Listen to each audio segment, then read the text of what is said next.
braves gens. Tout temps, l'histoire était parsemée d'une multitude d'expressions et de gestes que vous employez encore aujourd'hui, mais sans vraiment connaître leur origine ou leur véritable signification. Eh bien, je vais me faire un plaisir de vous les expliquer. Allez, c'est parti!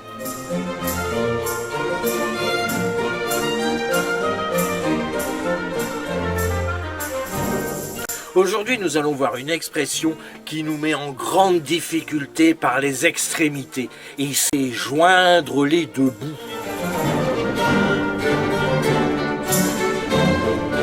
De nos jours, vous utilisez cette expression surtout quand vous avez de grandes difficultés financières, quand vous avez du mal à terminer les fins de mois. Par exemple, l'État nous taxe à tout bout de champ, on n'en voit pas le bout. On va finir par ne plus pouvoir joindre les deux bouts. Mais d'où vient cette expression ?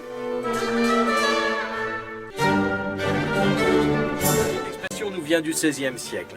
À cette époque, la mode dans la noblesse était de porter des collerettes en dentelle, que l'on appelait des fraises, comme celle-ci. C'était un signe extérieur de richesse. Plus la fraise était grande, plus on était riche. Autant vous dire qu'elle coûtait très cher. Si bien que durant les repas, on la recouvrait d'une serviette suffisamment grande pour ne pas la salir. Il arrivait parfois que des nobles, voulant paraître plus riches, s'acheter des fraises bien plus grandes que leurs moyens, sans pouvoir s'offrir la serviette adéquate. De ce fait, lorsqu'ils passaient à table et qu'ils voulaient nouer leur serviette, eh bien, ils n'arrivaient pas à joindre les deux bouts. Voilà d'où vient cette expression.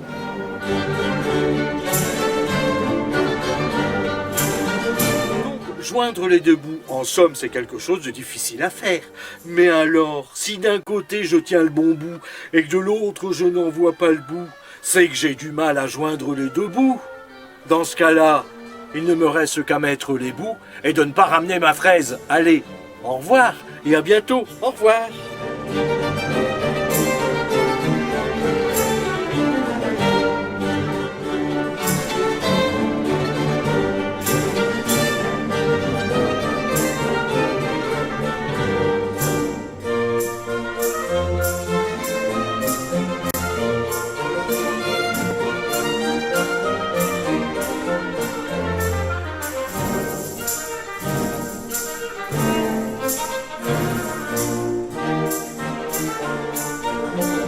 Nous allons voir une expression qui est un coup pour rien, et c'est faire chou blanc. De nos jours, vous utilisez cette expression pour dire qu'une personne n'a pas atteint ses objectifs, qu'elle n'a pas atteint son but. Par exemple, si vous pensez que vous allez réussir à me faire croire que je suis né dans les choux, eh bien je peux vous dire que vous allez faire chou blanc, car je sais très bien que je sors des choux de Bruxelles. Mais d'où vient cette expression ? Cette expression nous vient du XVIe siècle. À cette époque, on pratiquait un sport très populaire, surtout dans la région du Berry. C'était le jeu de quilles. Lorsqu'un joueur ne parvenait pas à renverser la moindre quille avec sa boule, on disait alors qu'il avait fait coup blanc. Or, en patois berrichon, le mot coup se dit chou. Avec le temps, ce sport est passé de mode, mais l'expression est restée et elle a évolué pour donner faire chou blanc. Voilà d'où vient cette expression.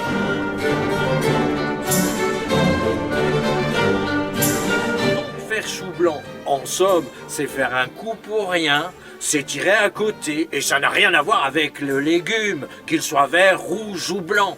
Mais si un jour vous devez ménager la chèvre et le chou, et que la chèvre mange le chou, eh bien là, vous aurez fait chou blanc. Surtout si c'est un chou-fleur. Et il n'est point question d'en faire des choux gras. Allez, au revoir et à bientôt. Au revoir.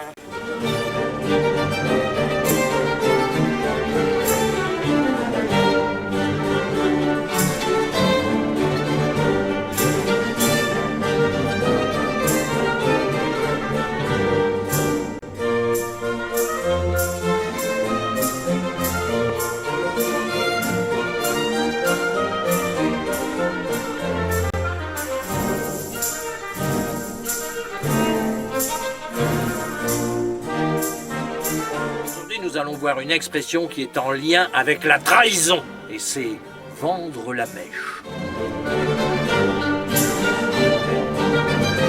De nos jours, vous utilisez cette expression pour dire qu'une personne a trahi un secret, qu'elle a dévoilé un complot. Par exemple, je voulais faire une surprise à ma femme en lui offrant une mèche de mes cheveux. Eh bien, d'avance, elle était au courant, quelqu'un lui avait vendu la mèche. Mais d'où vient cette expression ? Cette expression nous vient du XVIe siècle. À cette époque, les artificiers dans l'armée éventaient ou soufflaient sur la mèche d'un explosif ennemi dans le but de le neutraliser et d'éviter une explosion désastreuse. Cette pratique a donné naissance à l'expression « éventer la mèche » que l'armée utilisait lorsqu'une personne dévoilait quelque chose à l'air libre dans le but d'éviter le pire. Puis, cette expression est passée dans le langage populaire qui l'a transformée en « vendre la mèche ». Cette modification provient de l'argot qui signifie, et encore aujourd'hui, trahir ou dénoncer. Voilà d'où vient cette expression. Donc, vendre la mèche, ce n'est pas vendre une mèche de ses cheveux, ni vendre la mèche d'un pétard, même si vous êtes en colère. Mais c'est bel et bien trahir une personne avec qui vous avez peut-être été de mèche. Allez, au revoir et à bientôt. Au revoir.